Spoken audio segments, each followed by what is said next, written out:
अगर आपका जन्मदिन 30th अगस्त को आता है तो आप अपने बर्थडे को शेयर करते हो कैमरन डियाज, चित्रांगदा सिंह और वॉरेन बफेट के साथ। Isn't that interesting? जिन लोगों का भी जन्म 30 अगस्त को हुआ होता है, they are incredibly smart people. लेकिन इनकी जो स्मार्टनेस होती है ये हमेशा इनकी क्यूरियोसिटी के साथ जुड़ी हुई होती है। क्यूरियोसिटी यानी इनकी जिज्ञासा के साथ जुड़ी हुई होती है। तो जितने ये क्यूरियस होते हैं, जितने जिज्ञासु होते हैं, उतना ही ज्यादा ये स्मार्ट बनते जाते हैं। अपने आसपास की हर एक चीज में इन्हें इंटरेस्ट होता है, ये उसके बारे में जानना चाहते हैं। और जब जिंदगी में ये जानना छोड़ देते हैं, जिज्ञासा करना छोड़ देते हैं, ये स्टैग्नेट हो जाते हैं और उनकी सारी इंटेलिजेंस धरी की धरी रह जाती है। लेकिन इसके बावजूद भी, इतनी क्यूरियोसिटी के बावजूद भी, इतनी प्रोग्रेसिव सोच होने के बावजूद भी, ये लोग अपने उसूलों पर हमेशा टिके रहते हैं। यानी जिज्ञासा तो है दूसरी चीजों के प्रति, लेकिन अपने उसूलों के साथ कोई कॉम्प्रोमाइज कभी भी नहीं होता। इसका एक बेहद बेहतरीन एग्जाम्पल है वॉरेन बफेट। आप जानते ही हैं कि वॉरेन बफेट दुनिया के सबसे सफल निवेशकों में से एक हैं। He is one of the best well known investors of the world. और हाँ, उनका पोर्टफोलियो देखकर तो जेन्युइनली आपको चक्कर आ जाएंगे। बट द ट्रूथ इज कि वॉरेन बफेट ने हमेशा से ही जिंदगी में इस क्यूरियोसिटी को बनाए रखा है।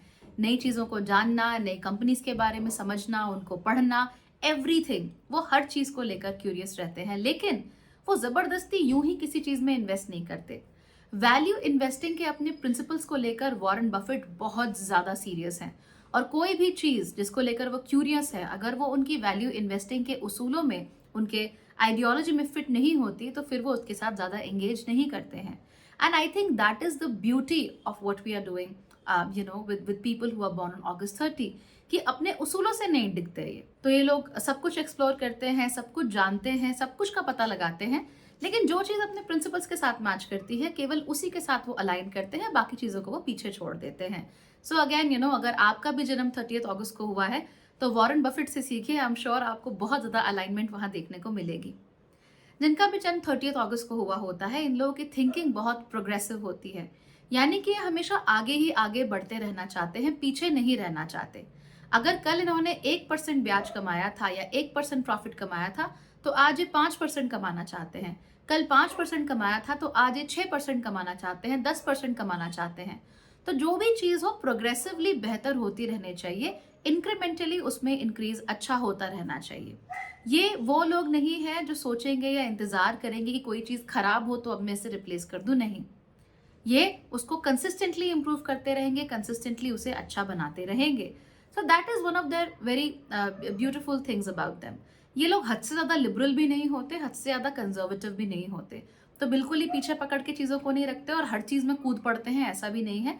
बिल्कुल बैलेंस्ड और मॉडरेट अपना पॉइंट ऑफ व्यू रखते हैं, और बैलेंस्ड और मॉडरेट तरीके से ही जीवन को जीना ये लोग प्रेफर करते हैं।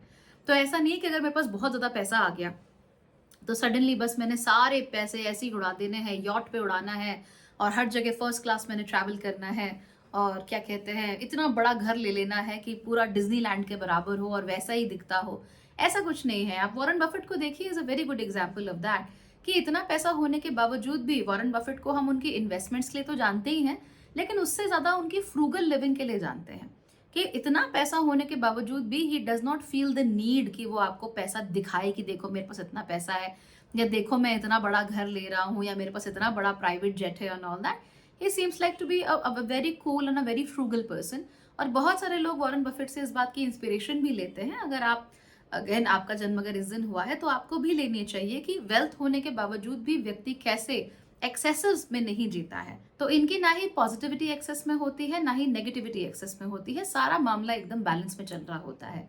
इतना सब कुछ होने के बावजूद भी, इतना ओपन माइंडेड होने के बावजूद भी, ये अपनी जिंदगी में कंट्रोल बहुत ज्यादा चाहते हैं। तो ये चाहते हैं कि इनकी जिंदगी का हर एक हिस्सा इनके कंट्रोल में रहे।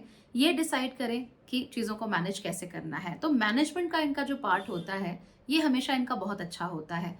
अगेन, आप वॉरेन बफेट को देख सकते हो, he manages everything so well. In fact कई बार ऐसा होता है कि उनके पास एक्स्ट्रा कैश पड़ा हुआ होता है उनकी कंपनी में, बट वो शेयर्स नहीं खरीदते। क्यों नहीं खरीदते? मन नहीं है इनका, और उनको मालूम है कि उनका पैसा वैसे भी मैनेज हो रहा है, तो डेस्परेट होने की क्या जरूरत है। तो यही इनका पॉइंट ऑफ व्यू है।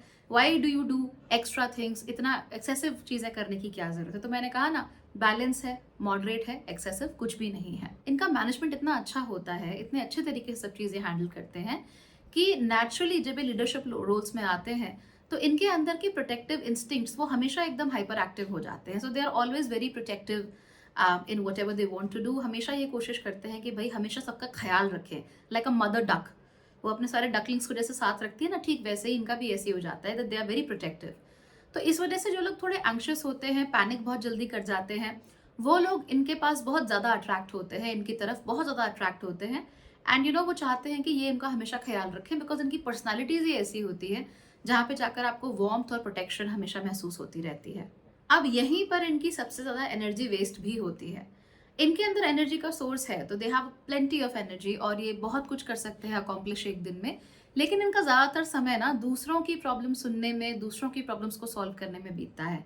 मैंने कहा ना कि जो लोग पैनिक होते हैं, एंग्शियस होते हैं, वो इनकी तरफ अट्रैक्ट होते हैं और इनमें अपनी सिक्योरिटी ढूंढते हैं। लेकिन इसके साथ साथ ही कुछ एनर्जी वैम्पायर किस्म के लोग भी इनकी तरफ अट्रैक्ट होते हैं। वो जो अटेंशन चाहते हैं, वो जो वैलिडेशन चाहते हैं, वो जो चाहते हैं कि किसी के थ्रू हम किसी सर्कल में घुस जाए या किसी के थ्रू हमें बहुत कूल बाय एसोसिएशन होने को मिले। ऐसे लोग भी अपने दुखड़े लेकर, अपनी सॉब स्टोरीज और राम कहानीज लेकर इनके पास आते हैं और इनको तो कोई फिल्टर नहीं होता। दे आर लाइक ओके, मैं किसकी मदद कर दूं, कैसे कर दूं, मैं किसको कैसे प्रोटेक्ट कर लूं। तो ये लोग आकर इनके पास रोते हैं, चीखते हैं, चिल्लाते हैं, अपनी तकलीफें बताते हैं और ये बेचारे फिर अपनी सारी एनर्जीज उनके ऊपर खर्च करना शुरू कर देते हैं। जो इनमें सबसे ज्यादा मैनिपुलेटिव लोग होते हैं, वो लंबे समय तक अपने क्लॉज इनमें गड़ा कर रखते हैं और इनको पता भी नहीं चलता, लेकिन ये किसी और के हाथों की कठपुतलियां अक्सर बन जाते हैं। ये प्रॉब्लम हमेशा ही देखने में आती है ऐसे लोगों में जो दिल के अच्छे होते हैं। एंड यस, ये लोग भी दिल के अच्छे होते हैं, साफ होते हैं, मदद करना चाहते हैं, सबको प्रोटेक्ट करना चाहते हैं, सबके लिए कुछ अच्छा करना चाहते हैं। लेकिन अगर लोग इन्हें करने दे तब ना जो कि सारे लोग तो इनसे इनकी एनर्जी ड्रेन कर लेंगे। तो पता ही फिर क्या होता है, बाहर वाले लोगों की मदद करते करते कई बार ये खुद का और अपने जो है उनका ख्याल रखना भूल जाते हैं। इतना एग्जॉस्ट हो जाते हैं दूसरों की सॉब स्टोरीज में कि ना तो ये खुद का ख्याल रख पाते हैं, ना ही अपने आसपास के जो लोग हैं जिन्हें जेन्युइनली इनकी जरूरत है, ना ही ये उनका ख्याल रख पाते हैं। तो प्रॉब्लम तो बहुत होती है। तो कोशिश कीजिए कि ये जानिए कि हर व्यक्ति जो आपके पास आंखों में आंसू लेकर आ रहा है, हर व्यक्ति को मदद नहीं चाहिए। कुछ लोगों को खाली अटेंशन भी चाहिए होती है और ऐसे लोगों को आप कुछ ज्यादा ही अपनी ओर अट्रैक्ट करते हो। दूसरी प्रॉब्लम जो आप लोगों के साथ है वो ये है कि आप रिस्पॉन्सिबिलिटीज बहुत अच्छे से निभाते हो और उनको बहुत जल्दी अपने सर पे डाल देते हो ना। इसमें तो कुछ गलत नहीं है ना, रिस्पॉन्सिबिलिटी लेना तो अच्छी बात है। लेकिन होता क्या है कि अगर हम हर किसी की रिस्पॉन्सिबिलिटी ले लें तो फिर हम उस व्यक्ति की इंडिपेंडेंस को हम रोक देते हैं, थाम देते हैं। तो हमने सामने वाले की इंडिपेंडेंस को जब रोका, उसको थामा, तो नेचुरल सी बात है कि उसे भी तकलीफ होगी और आपको भी तकलीफ होगी, क्योंकि हर बार तो आप नहीं कर पाओगे और उस व्यक्ति को इंडिपेंडेंस की आदत रह नहीं जाएगी। तो ऐसा भी होता है कि कई बार लोग 100% इन पर डिपेंडेंट हो जाते हैं पूरी तरीके से और फिर इवेंचुअली कहीं ना कहीं जाके रिजेंटमेंट तो जन्म लेना शुरू कर ही देती है। आपके मन में भी करेगी कि सब कुछ मुझे ही करना पड़ता है और इनके मन में भी रिजेंटमेंट डेवलप होगी जो दूसरा व्यक्ति है कि भाई आज तक तो कर रहा था, अचानक से क्या हो गया इसको। तो फिर अगेन इट क्रिएट्स इश्यूज। तो रिस्पॉन्सिबिलिटी पूरी लीजिए, लेकिन जबरदस्ती दूसरे के हिस्से की रिस्पॉन्सिबिलिटी अपने सर पर लेने की जरूरत नहीं है। जहां पर बांटी जा सकती है वहां रिस्पॉन्सिबिलिटी जरूर बांटी जानी चाहिए। आप लोग हमेशा बहुत ही काइंड हो, फ्री स्पिरिटेड हो और क्यूरियस हो। दुनिया क्या सोचती है, दुनिया क्या करती है, दुनिया के दिमाग में क्या चल रहा है, उनकी नेगेटिविटी क्या है, इस पर आप लोग फोकस नहीं करना चाहते हो। इसीलिए तो जब कोई व्यक्ति दुखी होकर, दुखियारा बनकर, विक्टिम बनकर आपके पास आता है तो आप उसे शेल्टर देते हो, उसको आप संभाल कर रखते हो, कहते हो नहीं आ जाओ, I take you under my wing, आप ऐसे करते हो।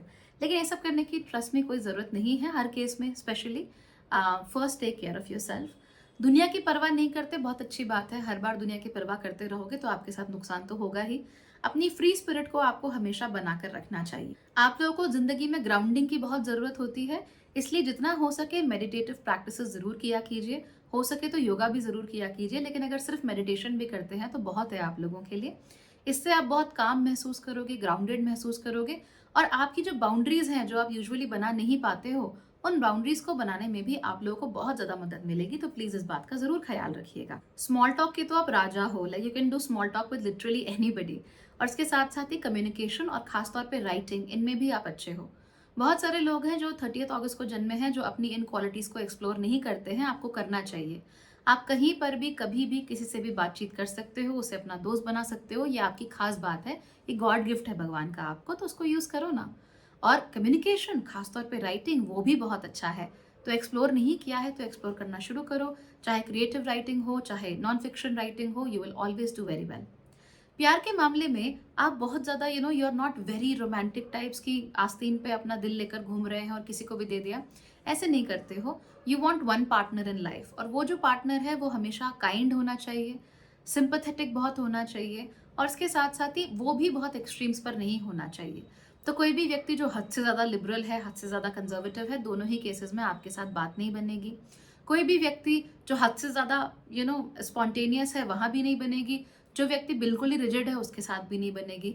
तो आपका तालमेल अच्छा बनाने के लिए बहुत ज़रूरी है कि सामने वाली पार्टी भी हमेशा एक ऐसा सिस्टम बनाकर चलती हो जहाँ पे they don't have to do too much, they are not living an excessive life, they want to enjoy but not enjoy excessively, they want to rest but not rest excessively. तो कोई भी चीज़ जो moderation में होती है, कोई भी व्यक्ति जो मॉडरेशन में काम करना चाहता है, वो आपके लिए ज़्यादा बेहतर होता है as compared to those people जो कि मॉडरेशन में काम नहीं करते या मॉडरेशन में काम नहीं करना चाहते हैं। सो इस बात का खास ख्याल रखिएगा। प्यार आप एक ही बार होगा। प्यार से भी ज़्यादा ज़रूरी आपके लिए ये है कि आप शादी करें। इनफैक्ट अगर आप किसी को पसंद करते हैं तो आई लव यू बोलने से अच्छा है आप उसे मैरिज का प्रपोजल दे दें। That's what you are going to do. क्योंकि आपको लगता है कि भाई पसंद आ गया है, मुझे लगता है कि ये मेरी ज़िंदगी अच्छी कर देगी, अच्छा कर देगा। You just want to spend your life with them, that's it. और आपको कोई लोड नहीं है। मुसीबतें आएंगी, ठीक है जी, प्रॉब्लम्स आएंगी, ठीक है जी, कोई टेंशन नहीं है, you will take care of everything, सब मैनेज हो जाएगा। लेकिन जो पसंद है आपको, शादी वादी प्यार व्यार जो भी है उसी से करना है और एक ही से करना है, ज़्यादा आपको ज़िंदगी में चाहिए नहीं। तो यूजुअली 30th अगस्त वालों के बहुत ज़्यादा रिलेशनशिप होते नहीं हैं।